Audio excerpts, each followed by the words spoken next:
most startling, one of the most disappointing, disheartening events in the history of our sport. The darkest moment in the history of our sport. 2 hours that have set the standard in our sport. 1 week away removed from one of the most blatant attacks in the history of our sport. It's going to be the biggest battleground in the history of our sport. The biggest match in pro wrestling history. The two biggest superstars in our sport in the biggest event the sport has ever seen. The biggest match in the history of our sport. 6 days away from the biggest night the sport has ever seen. Two biggest stars in the history of professional wrestling in what will go down as the grandest night ever. Last night at Starrcade was the biggest night in professional wrestling history, as the biggest night in the history of this great organization. In what will go down as the biggest night in the history of this grand sport. Oh my! What a maneuver! Wow! What a maneuver! Look at his head, the kid catch. Oh, what a maneuver! His speed, his explosiveness, and his high-risk maneuver. The kid, now here we go. The kid, oh wow! What a maneuver! Okay, off the rope. Oh, what a maneuver! And double gate suplex. Got him! Look at that! What a maneuver! Oh, look at this! Wait a minute in! What a maneuver it is! Effort. Oh my goodness, what a maneuver that was by Quang. Off the rope now, no! What a maneuver by the 1, 2, 3 kid! And Quang, what a maneuver that was! Here comes the other one! No! What a maneuver by Quang! Bam, bam! Oh, what a maneuver that was! No! Oh, shucky, ducky, quack, quack. There is that. Oh, he went for the slingshot clothesline, and Roman Reigns made him pay. Was beaten to the punch on that one. No stumble from Logan Paul. And I said, don't make a mistake. The main event at WrestleMania hangs in the balance. Gunther set into the corner. How deep you gonna dig? And a spear by Reigns. Gunther back to his feet. Gunther eliminated. Roman Reigns did it. Roman Reigns is going to WrestleMania. Here is your winner of the 2026 Men's Royal Rumble, the OTC Roman Reigns. I'm smart, you're dumb. I'm big, you're little. I'm right, you're wrong. And there's nothing you can do about it. It doesn't matter what you think. Shit. You didn't say that. Tell me you did not just say that. There's nothing anyone can do, there's nothing anyone can say. There's little can be done right now to make this go away. Cliched simple platitudes do naught to quell the dread, and the breadth and gravity just send me crawling back to bed. It's useless in this moment to say we'll get through this somehow. There's time enough for action, but that time isn't now. Soon we can start planning for what may come to be. But what I could really use right now is a bacon roll and a cup of tea. I don't need positive affirmations, I need to scream and bawl. The unrealistic expectations won't help with this at all. This is shit. Well, this is shit. I'm not expecting answers because they're out of your remit. I'm not looking for solutions, just for someone to admit that this is shit, this is shit, this is shit. Backbone Wrestling Network, welcome to episode number 41 of the Shit Take. We are in March now of, I think, 2026. We record way ahead of time, so I'm trying to keep track. Keith, how you doing? I'm doing wonderful, Sean. And actually, this is kind of an interesting. Was an interesting month for me, at least in the sense of trying to come up with a couple of takes, because we know that you're the king of the shit takes. We know that you have an endless supply, like it's almost like a ticker tape parade where you have so many that just keep coming. And on top of that, there's just new ones develop every single day. But I'm not like that. I have a very limited amount of opinions that I feel very strongly about. And I get always nervous whenever you're like, all right, buddy, we're going to be recording soon. I need your takes. Because I'm like, because I go, shit. And then I go, I don't know if I have anything. But then I was driving on the highway. I was thinking about it. And I came up with two. One for our first episode, one for our next episode, and I think they're pretty good. One of them I think is going to get me a lot of heat, but this one I think a lot of people are going to enjoy. The next episode one, I don't know if it'll get you heat because I think there's a lot of people that feel the same way. Okay. To be honest, it might though. I mean, but we'll save that for the next episode. But yeah, I do have endless shit takes, but that's more for like Wrestling Pass. Like I did get, it was funny when we were in our group chat. Someone said, "Oh yeah, I got to agree with Shawn on that Terry Taylor take," and I was cracking up because like I've watched a lot of wrestling, so I reference past shit takes a lot. But I also try to keep it updated. So mine tonight is more in the moment based on what's happening in the current. And by the way, I think yours probably is too. Because it's an ongoing thing that never ends. And then I did a whole intro to yours in the intro of this pod with back to back. Good. Specifically on Vince, what a maneuver. There's a whole thing of what a maneuver that will reference. But Keith, I'll let you start. Yes. What is your shit take and why this month or this? So this is kind of and some of these you're never going to hear these again, but then again, some of them you will. But this is really phrases that announcers say that I never need to hear ever again. And I think, some of them, like you said, there's Vince's, what a maneuver, like that. I mean, but do you really not need to hear that? That's the thing I was questioning about that one. Yeah. I almost feel like that's a Vinceism for eternal life. Like, how do you, what a maneuver? So it's really funny because Pete, my dear friend, Pete Winson, my, very close personal longtime friend, BFF, whatever you want to call him. He's going through this run of watching 96, 97 of Monday Night Raws and pay-per-views and all that kind of stuff. And he was he always is saying how Vince is so checked out by that point. And you can tell that Vince as an announcer is just so checked out. He's barely even phoning it in. And I keep saying to him, I go, the guy had an awful lot going on in his mind in 94, 95, 96, 97. I mean, he's really hoping that something can happen and, diminishing returns on an awful lot of stuff happening in the company. So I could tell, but I never really hated Vince McMahon back in the day, like back in the early days, 89. But did we know any better though? Like for me, when I was younger, I didn't know any better and a good commentator. I didn't know any better, No, but I always knew there was something special about Gorilla Monsoon and Bobby Heenan when they were together. But that was the chemistry. They were good, right? Exactly. And I think, and having gone through many, many years on GFA Live with Pete, we watch a lot of superstars. We watch superstars. So we get Jesse and Vince. By the way, I really do love that show. I know I joke with you about it, but like for me, I plug that show more than you plug any of the shit you do on Backbone on that show. But I can't help it because listen, I know we have chemistry. I do think you and Pete have chemistry quite a bit. And I just laugh at the fucking comments you make, the sheer.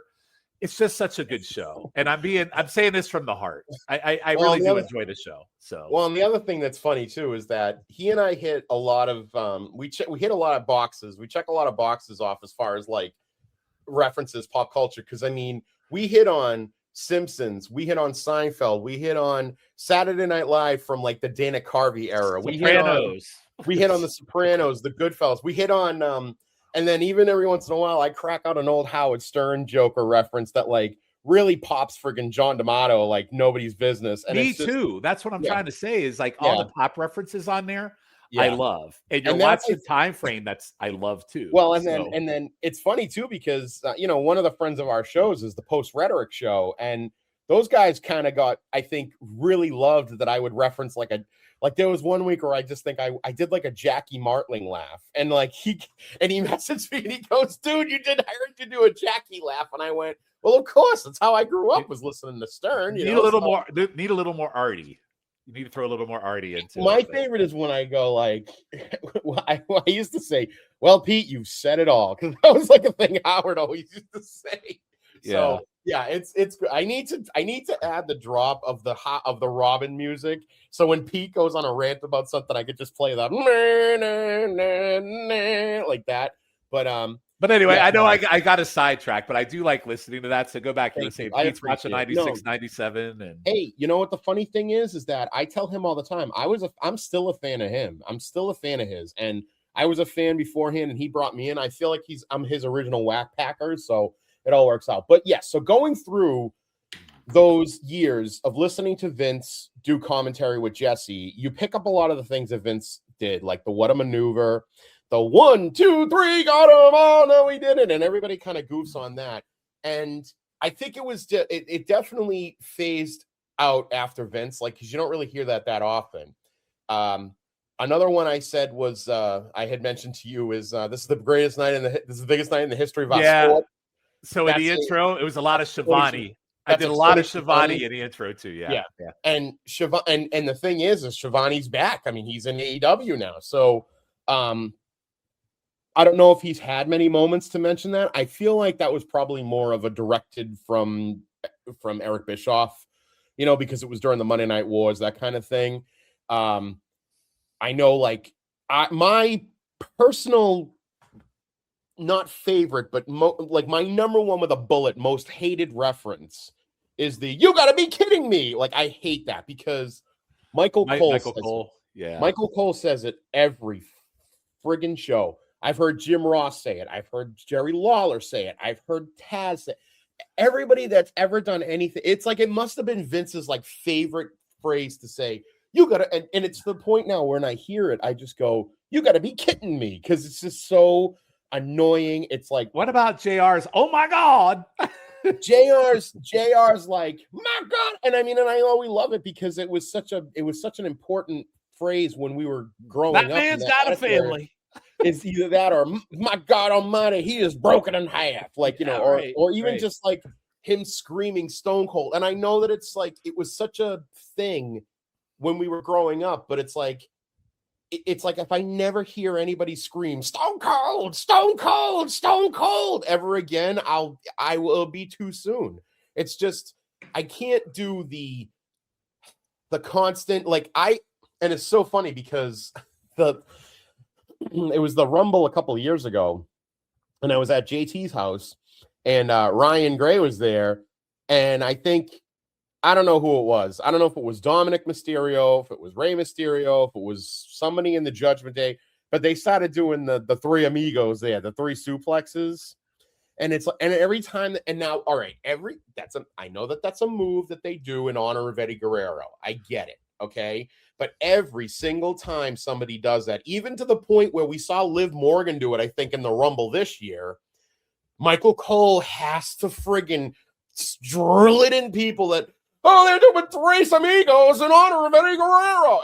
And Ryan Gray told me to shut the fuck up because I was screaming. I was like, dude, I'm so sick of listening to that fucking phrase. Like, just, to be fair, listen, I'm not defending that. Ryan loves his wrestling and he's very pinpointed in his opinion. I just think it's funny. I can totally see Ryan getting upset about that, by the way. He did, and that's fine. I don't care. It's not it doesn't, I mean, I wasn't like personally offended and cried about it for months. I'm just saying, but it's like I freaked out because I'm like, I'm so sick of hearing Michael Cole say that every time anybody does a fucking suplex. It's like, okay, we get it. And not only that, it's like, I guess by extension, Liv Morgan is a Latino wrestler now because she was like allegedly involved with Rey Mysterio. It's like, if fucking Rusev does it, is he going to say, oh, in honor of Eddie Guerrero, Rusev is doing three amigos? I guess since Liv is supposedly kayfabing a sexual relationship with Eddie's kayfabe son. I guess, right? But that's, you know what I'm saying, though, where it's just like, enough. And then my brother had mentioned to me that he's kind of sick of every move being named after somebody. Like, like if somebody does a clothesline, it's like each individual person that does a clothesline names their move, like, and it's like, okay. What about Garvin Stomp? I mean, I guess the okay one was like, you had the Steiner line. That made sense because it was a Rick Steiner kind of move. And then you had the Lariat or whatever, the clothesline from hell. But it's like, oh, yeah, but like everything, like, the only move I think that people do now that doesn't get renamed is I think the backstabber, like or I think they call it the code breaker. Like everybody still calls it the code breaker, which I find really funny. But no, and so to me it's just, and then the last one I think I really pointed out to you was Vintage Orton. I'm so sick of listening to Vintage Orton. It's like he does vintage a lot of things, not just Orton.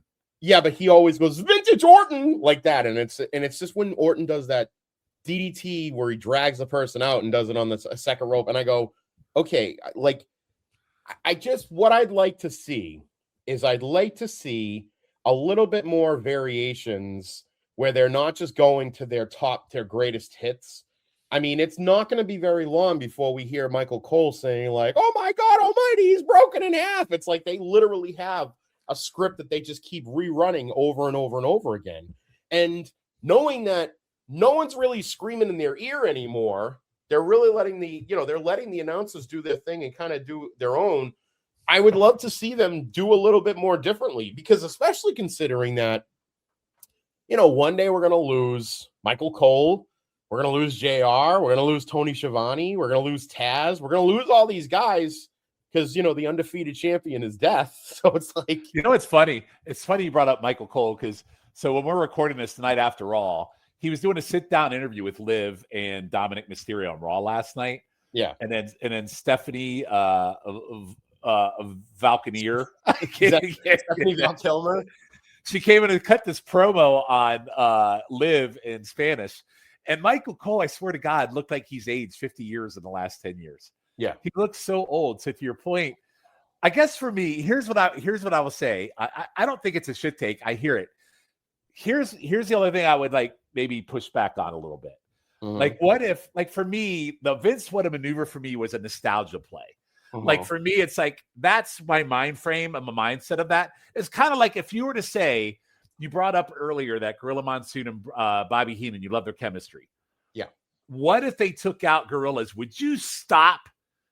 Think about that. Like, think about how iconic that is in that relationship. Isn't that kind of a similar thing? Yeah, but you know what? It wasn't a constant every week.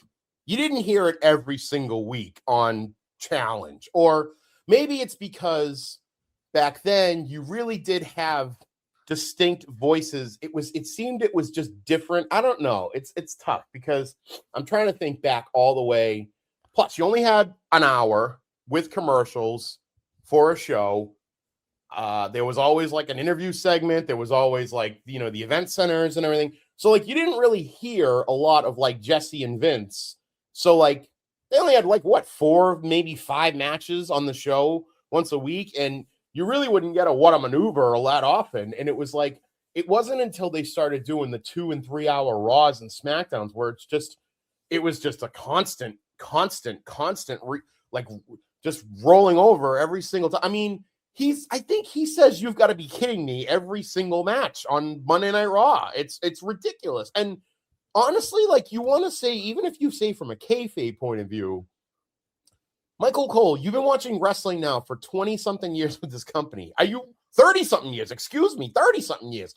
Are you still fucking surprised when you see somebody kick out of like 75 F5s? Like, is that really something you go, you're going to be kidding me? Like, really? Like, it makes it sound so forced and phony, and it's not organic. It's not real. And, I'm not asking them to change it to like an, oh shit, or anything like that. But like, change it up a little bit. Try to like retire some of these old phrases that like, just, people, if there's an internet meme out there about a phrase that you say, get rid of it, get rid of it. My least favorite, because I also hate the man himself, Shucky Ducky Quack Quack, drives me insane. Quack, quack. Yep. Drives me insane. Although on the flip side, I do love it when he sings the Trick Williams theme. So I'm kind of a yeah. But I like it. One of the ones about like that Booker, and I don't hate you hate Booker T. I don't hate Booker T. I don't even hate Booker T on commentary. But one of the things I didn't like is when he would get, let me tell you something. Like, I hated that. And every time I see Booker T, I just go, let me tell you something. Because it's just, he said that all the time. So, yeah. Okay. I don't want to beat a dead horse, but even go back to Hulk Hogan promos. Yeah. You liked Hulk Hogan, right? Never did. Oh, you never liked Hulk Hogan? I've never liked Hulk Hogan. Who was it that liked Hulk Hogan? Was Pete a Hulk Hogan guy? Yeah, Pete was, yes, because Pete was telling us how he checked out after Mania 6 because Warrior was champion. Yeah, so think about, hey brother, like how many hey brothers do you get? We do the game. We do man, dude, right. brother. We do it all the time. Right. Hogan's nuts. Yes, we got sick of a Hogan promo. My point is, and I'm not saying what you're saying is a shit take. Mm-hmm. What I'm saying is, I think a lot of those lines are so iconic that people are more forgiving of it than like you are and how you feel about it. I get your point of view. I don't know if it's a shit take. I think it's a nostalgia kind of opinion. Thing. Right. I think it's an opinion. I think that it probably more or less sticks with, and like I said, I don't watch AEW enough to know if Tony Schiavone still says this is the most important. They have theirs too. But I would say that really at this point, it's sticking in my craw like Michael Cole. When I was thinking of like things that I want never to hear again, it's like, like I never want to hear Jerry Lawler get brought on and have puppies. Like it's puppies. Just I agree with that one. There was something I was watching. It might have been like Survivor Series 96, and he's doing commentary, and I'm just like, wow. I'm like, this is a slice of wait a minute. I was watching Clash 10, and Jim Cornette's doing commentary on Clash 10, and he's out of control. Some of the shit he was saying. Yes. And I was like, wow. Like he was like, we got to get border control up here. And I was like, holy shit, Jim. I'm like, I kind of want to ask Jim Cornette if he remembers the comment, if he's watched Clash 10 recently and thought of his commentary he was doing, because you could say whatever you want back then. Jesse said quite a few things back in the day too. So absolutely. So I mean, to me, it's a slice of time that the way Tito Santana, stuff he used to say about Tito, very offensive. Yep. Sure. It's funny. You could go back and just think through a bunch of different things that were said. I guess for me, I'm more forgiving because, like I said, the memorabilia and nostalgia. I don't think it's a shit take. I think it's an interesting one. I do. I think it's a debatable one. But you could probably say some people it's a shit take, some probably not. Thank you. But I think you would think differently if it had to do with what Gorilla and Bobby did and they were repetitive. I think you would feel different. I think you're right. If people were attacking Gorilla and Bobby, I would have something to say. That is correct. Those two are my guys, and I love Gorilla and Bobby, and they should be. I will fight. I will fight to the death. I will fight to the death. Anybody that says that they aren't probably the best broadcasting team ever. I would try to come up with a shit take on that, but I don't have one because I 100% agree with you. And you'd only be doing it to piss me off, and that's not well, right. It's kind of like the Steve Austin stuff. I just do things to piss you off. That's right. I can't in my heart do that one on that one because I love that team just as much as you do. They were the best team. They were 100%. Yeah. Okay, so let's shift gears here. Yes. And go to stick with modern day a little bit. We talked a little bit about nostalgia. So here's mine. So WrestleMania season's in full swing.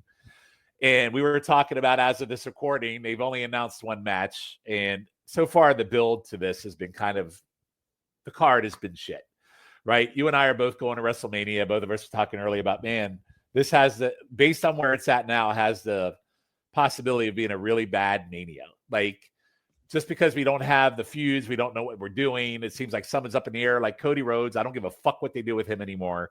But anyway, there's one thing that I feel that they've done right. And you might disagree with me on this. Mm-hmm. And I know on our next episode, you're going to have something to say about the one person I'm going to talk about in this, just because he's in the main event. Yep. But I have always been a big Roman Reigns guy.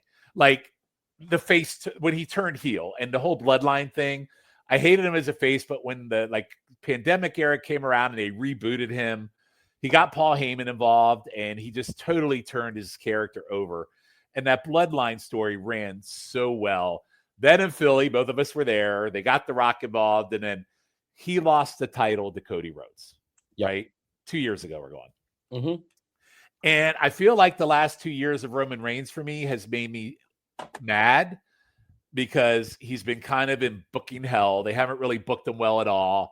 They kind of try to just insert him where it makes sense because he's on a part-time schedule. The one thing I'm very happy about, this is my shit take. I say resetting Roman Reigns for main event at WrestleMania was the right thing to do. Because here's the thing. He even said it in an interview where they haven't done a good enough job of building new stars to look at WrestleMania main event level. Like, even for me, Braun Breaker, I have this thing about names. Like, and I did this on a shit take before. I hate Dolph Ziggler's name.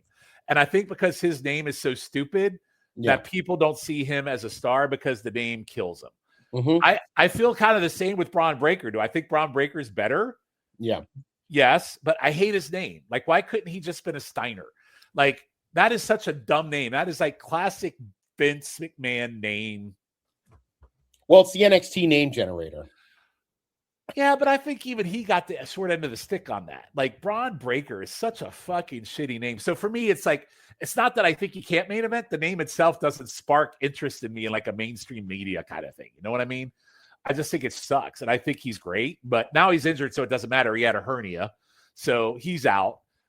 Seth Rollins is out. I think redoing this to Reigns and making him the challenger to Punk, I think if you really look at their roster, that is the best main event they could come up with in terms of their star. Regardless of how you feel about Punk, you can save that for our next episode.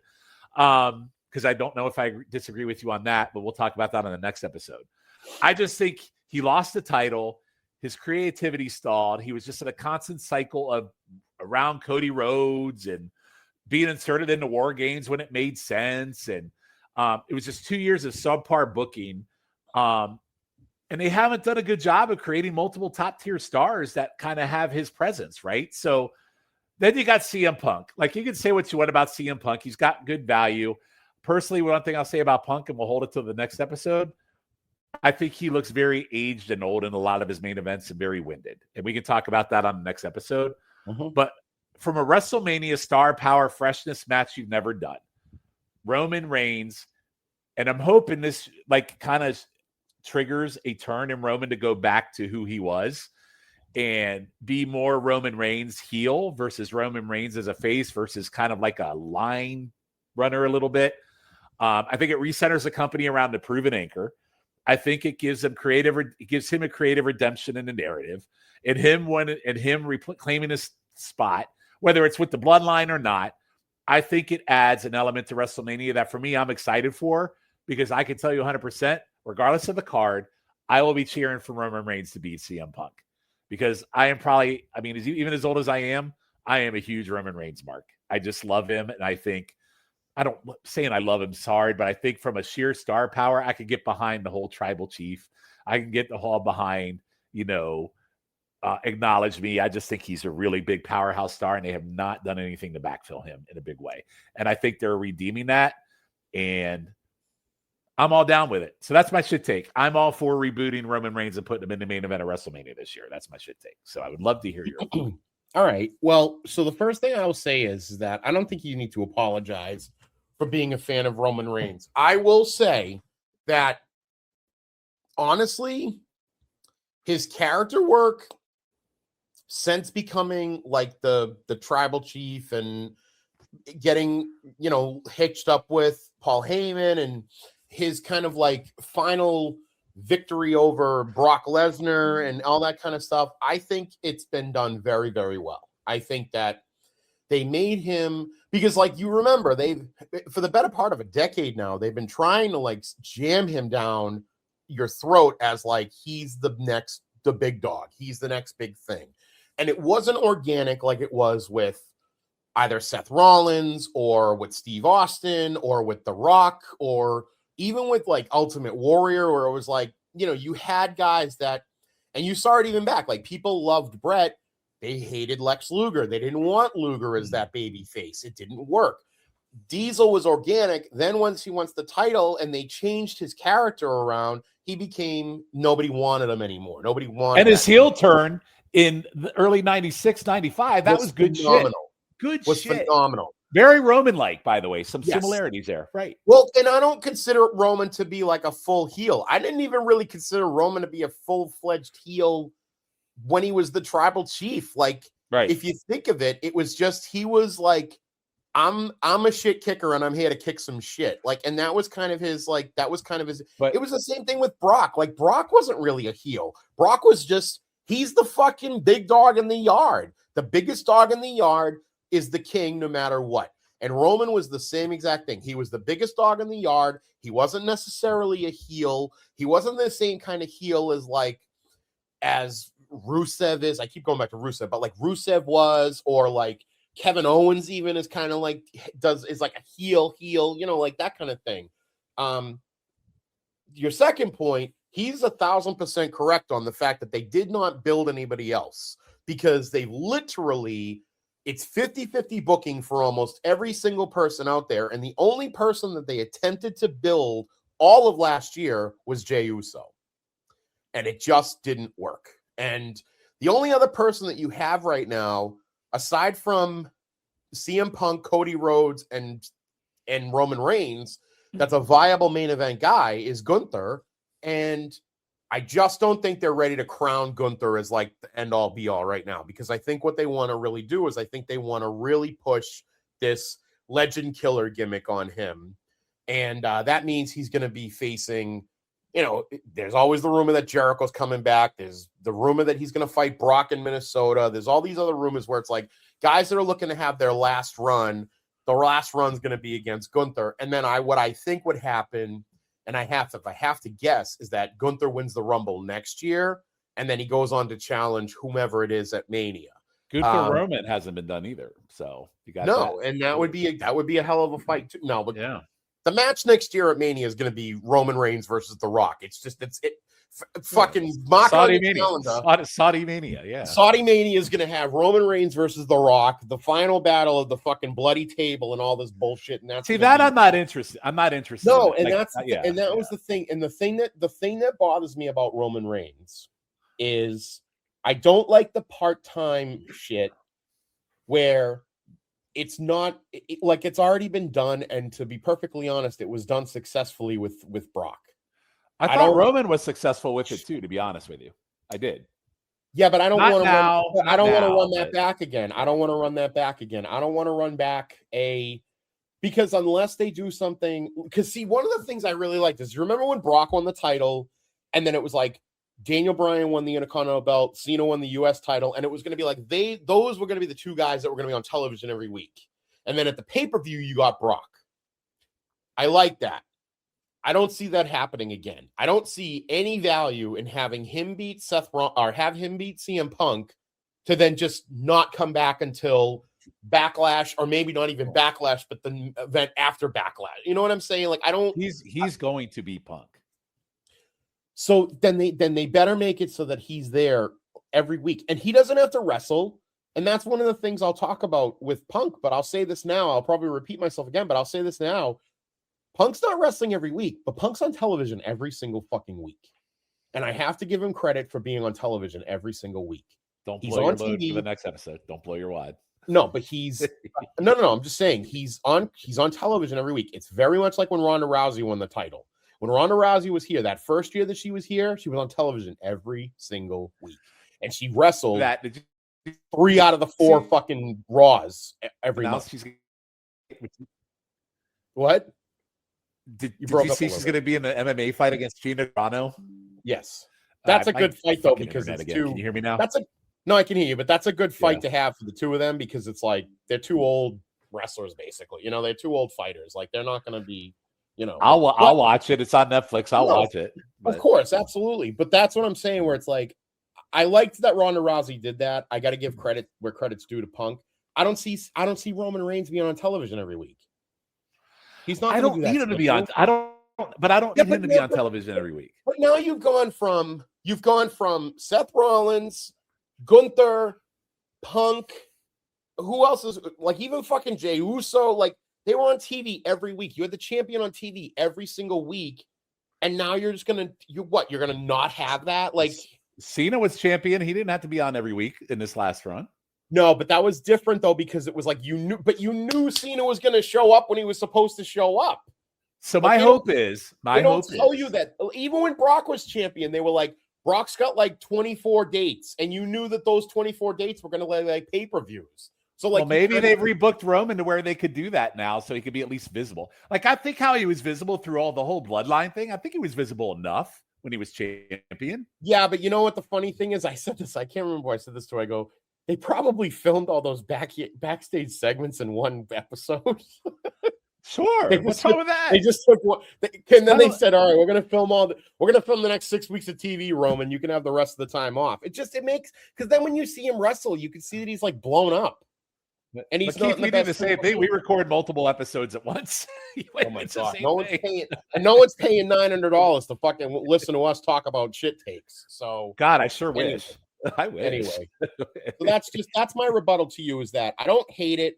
I'm just not sure that I'm thrilled for a Roman Reigns run as the champion if he's going to be doing this half-ass shit, especially since, like, right now, I don't know what the fuck's going on with Dominic Mysterio, but he's not fucking defending the Intercontinental title every week. Shoulder injury. Yeah, and it's like, why not just take the belt off of him then? Because right now we have nobody defending any fucking championships on Raw. Give it to Penta. Yeah. Give it a Penta. Do something. You know? You have the fucking Usos who are the tag champions, and one of them's not even on the fucking show half the time because his wife's expecting. No, he wasn't allowed to go international because he's got DUIs, I think. Or and he was there last night, and they were in the friggin' what did they have? They had a qualifying 6-man. They had a 6-man, yeah. 6-man with LA Knight. Yeah. So they look like they're trying to pump LA Knight back up again too. So, but that's a whole nother conversation. Which I feel like that's, I don't know. I kind of agree with Roman Reigns though in the fact that. And I don't know. And I mean, I don't know who wrote that for him because he didn't think of that himself. So I'm very surprised that they let that out and maybe that is Triple H realizing that shit, we kind of fucked up the last year. But I don't know if this is going to be a terrible WrestleMania. I feel like it's going to be a meh WrestleMania. You know, it could be. I think that's the best main event you can go with based on today's world. Yes, absolutely. That's the biggest moneymaker. I think they've booked themselves into a corner with Drew and Cody and all that. Unless they want to pop Jacob Fatu like they should, because I love me some Jacob Fatu. What the sad thing? You know what the sad thing is that I think a hell of a main event would have been like Finn Balor against like if they had played Finn Balor up a little bit more last year going into this year, and not just had him be a sad sack for the last 6, 7, 8, 9, 10 months. I think you could have had. Because, I mean, if you remember, dude, Finn Balor was supposed to be the next big fucking thing. And then he got injured. And then he got hurt, and Vince never trusted him again. Right. Even though the ironic thing is that it was Seth Rollins that hurt him. Seth Rollins who hurt fucking Sting. Seth Rollins who hurt John Cena. Seth Rollins who has gotten himself hurt several times. And yet they consistently go back to Seth Rollins. And I think that's because Seth Rollins is like a Triple H guy, and Triple H always would go back to Triple H when, you know. To be fair, I do like Seth Rollins. I do too. I'm not saying I don't like Seth Rollins. I'm just saying, give the ball to Finn again. He was perfectly fine before he got hurt, and ever since he's come back, if you give him an opportunity, he does very well with it. Well, as of this recording, he's facing Punk at Elimination Chamber. Obviously, by the time the Sayers Chamber will be over. Yeah. But I'm curious what they do with him coming out of that. It's good to see him at least in a quasi main event again. So yeah, I mean, I think there's the possible rumor they say is like him versus Dominic. Maybe him versus Dominic at Mania would make total sense, and I'd be fine with it. I'd be fine. But I wouldn't be. I don't really want a triple threat, but I wouldn't hate a triple threat if it was him, Punk, and Reigns. I hear you, but I kind of want just one-on-one at the end. Well, they did a triple threat last year in that main event, so I'm perfectly fine with Roman versus Punk. And I'm okay with Roman doing it, but I also hear your point. If he wins, he can't be, like that part-time guy you see every month or two. It's got to be something more stable. I'm okay with it, but I do want full-fledged Reigns back for me. Sure. And I'll be happily wearing my Roman Reigns gear at Las Vegas. And I'll make a deal with you. If he beats Punk at Mania, I'll do the finger up in the air, and I will acknowledge our tribal chief. I will. Okay, that makes me very happy. So I will, and you'll be sitting next to me. I'll acknowledge our because I don't know if you remember, but at the last Mania that I was at, I did the finger because I don't acknowledge him. And I think even at SummerSlam, I did the finger in front of JT. I was mad at you. Yeah. And then at SummerSlam, I did the finger because I don't acknowledge our tribal chief, but I'll acknowledge our tribal chief. All right. No, that's fair. And again, I have been probably one of the biggest Roman Reigns shit. I've had my say on how I felt about Roman Reigns the last 2 years So for me, I've been very against Roman Reigns the last 2 years. I lost my interest in him. I'm hoping this will reboot it and get me going again, because from a pure wrestling standpoint, it's the only thing that got me through probably WWE wrestling in the last 5 years, to be perfectly honest with you, was that whole bloodline thing. So absolutely, yeah. Anyway, so Keith, that ends our episode. So I think two good takes tonight. What would you like to pimp? Because I'm not using the shift plug. So well, then I guess we should probably pimp. You should listen to everything that we do here on the Backbone Wrestling Network, such as shows that I'm on, the movie education of Logan Crosland, the shit takes, Hands of Z, not only the regular proper ones, but also the 0.5s, which are usually special. The new comics pod, which I listened to and I really enjoyed. Yes, we have We Watch Comics, which is the show we're going to be, Logan and I are going to be starting the Arrowverse. We're going to have that on our docket for the next couple of years. Do you realize how long that run's going to take to get through all of that? That's a lot. You know what? I think the discussion, though, because I think it's going to be, we're starting every 2 weeks. I think it's every 2 weeks, right? That's a big lift. Yeah, it's a big lift. Yeah. So, I mean, we're going to try doing every 2 weeks. You never know. We might hit a groove where we do like a couple episodes a show or something like that. Because, I mean, it's not a live rewatch. It's just a discussion. It's a review show. So, I mean, we could always bang out. And then I think what I did talk to Logan about is I said, once we start getting into the crossovers and stuff, we should hit like those crossover shows together, you know? There's some good crossovers in it. There's a couple good ones. Yeah, no, there is. There's some good shit in there, but it is an undertaking that we're both looking forward to doing. And like I told him, it'll keep me alive for the next couple of years. And you know what my shit take is in that universe? Yes. I really like the Superman and Lois in that universe. I really enjoyed that Superman show, that CW Superman show. You know what's funny is that it's not connected in that rank. Like it started after, and I told Logan, I go, we're gonna get done with all this, and then we're gonna want to watch Superman and Lois. I really enjoy Superman. It's the best take they've done in a long time. I am actually a huge fan of Tyler Hoechlin. Anyway, I think he's a great actor, so I was on board for that. Yeah. But then, and then you can hear a la carte with Keithy. Hail to the Keiths coming back. I got a new show where I talk to some wrestlers, past, present, and future on the YouTube. Take It Easy with Keithy. And then, of course, you can see me on Can Keithy Take the Keith? Can Keithy Take the Heat? Can Cookie take the Keith? Can Cookie take the Keith? What cookie is taking Keith? Is it front or behind? What cookie's doing? What cookie is taking out Keith? So you can hear that. But that'll be it for me. All right. Hey, you didn't plug Greetings from Allentown, but I did that earlier. Didn't I say oh, shit. I'm always on with Greetings from... Well, we talked about that extensively at the beginning, but yes, you can also hear me on Greetings from Allentown with Petey Winston. Okay. All right. Very good. Very good. I do wish you would pimp us more on... I do. What are you talking about? Of course I pimp it. And if I don't, he does. I don't know what you're talking about. I don't know. I feel like I pimp Greetings from Allentown a lot on this show, but part of it is because I really do enjoy the pod, and that's not me blowing smoke. I really do enjoy it quite a bit. So I always say, listen to everything we do on the Backbone. I guess I have to now specifically state, I'm also trying to promote the entire Backbone, like New Gen on a Mission. And, are you smarter than Vince Russo's WCW?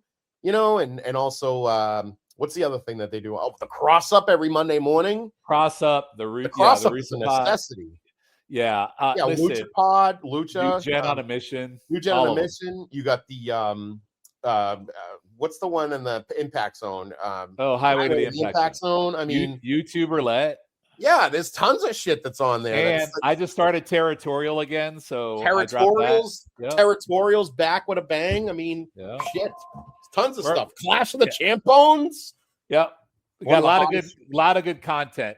And as of this, we have done over 500 episodes in the last 2 years. So really big stuff. So which I was really thrilled that Schiff was like, hey, congratulations to, Logan and to Shawn. And I'm like, bitch, I'm on fucking half of the fucking shows on this goddamn network. I actually thought about that when I said, oh, hey, thanks, Keith. I'm like, seriously, I'm on this feed more than anybody else other than than Logan. I'm on too. I have 5 pods a month on this. And you do 3 of them with me. So to be fair, listen, I think part of that was you came in to this You know, I don't later, baby. But how much later? I don't think much. I was thinking about that. How much later did I come into this? I don't know. Well, you've added a lot more though. Like it was usually shit takes and hands of Z's. Now you've added a lot more to that portfolio. Yeah, but like I'm trying to think. Like when we started Shit Take, that was you guys hadn't been on for that long, had you? No, because this is episode 4. No. Yeah, no. So I think Shit Take and Hands of Z we started very early on. Yeah. So listen, but then you add a Clash of the Backbone. It's friggin' Schiff. Schiff just wants to constantly give me shit for some bizarre. I think you and Schiff just need to have sex and everything will be fine. Well, we know he doesn't listen to this show, so because he always complains that this show is awful. So yeah, I don't get that. He doesn't listen to any of it. Our Hands of Z. By the way, I'll just plug that both these shows are very popular to a listen audience for whatever fuck I don't know, but people like this stuff, and I think just hearing us make idiots of ourselves is a good pleasure for people. So I just want to say the Shit Take #1 was published May 29th, 2024. And we started May 19th. May 19th was our launch date. Yeah. So within the first week of the this stupid thing being around, I love that your ego is bruised by a Shift. It was fucking bruised. I'm sorry if it was. That kind of really upset me. I was mad. I was like, I knew it. I knew it was going to upset you. I think I didn't say anything, and I wasn't going to say anything because I was like, this motherfucker, like. Well, because then you guys will start going at it like you don't. I know, and I don't want to go at it with him because it's not necessary. But I may have to drop kick him in the pool in Vegas. So maybe Schiff could be your cookie, and he could take you from. Idiot. As long as he makes it fatal. Anyway, we'll leave it on that. Fatal. Keith, what's a fatal shot? Anyway, we'll end on that note, and we'll see you guys on the next episode of this day.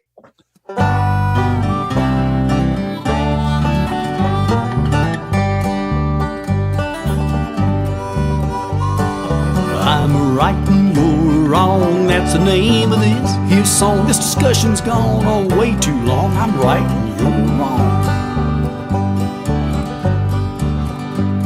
They say there's two sides to every scrum. My side's right and your side's dumb. That's the general rule of thumb. I'm right and you're wrong. If I'm right and you're wrong, I guess this can't be a sing-along, 'cause you'd sing I'm right and that'd be wrong, 'cause I'm right and you're wrong. I'm right and you're wrong, that's the name of this here song. Dang, you sure are headstrong. I'm right and you're wrong. We can agree to disagree on things you're just too blind to see. Else you just agree with me, 'cause I'm right and you're wrong. Please don't cloud the issue with facts. Let's just stick to personal attacks till there ain't no turning back. 'Cause I'm right and you're wrong. I'm right and you're wrong, that's the name of this here song. Civil discourse just don't belong. I'm right and you're wrong. What's that you say? Maybe we should listen. Maybe there's things we've both been missing. Heck, we could wind up hugging and kissing if no one's right or wrong. Now all this talking's gone on way too long. There ain't gonna be no brand new dawn, 'cause you're an idiot and I'm King Kong. I'm right and you're wrong. I'm right and you're wrong, that's the name of this here song. It turns out all along I was right and you're wrong. I'm right and you're wrong, that's the name of this here song. This whole thing's gone on way too long. I'm right and you're wrong. Yeah, the world ain't flat, it's just oblong. I'm right and you're wrong. And you're ugly too.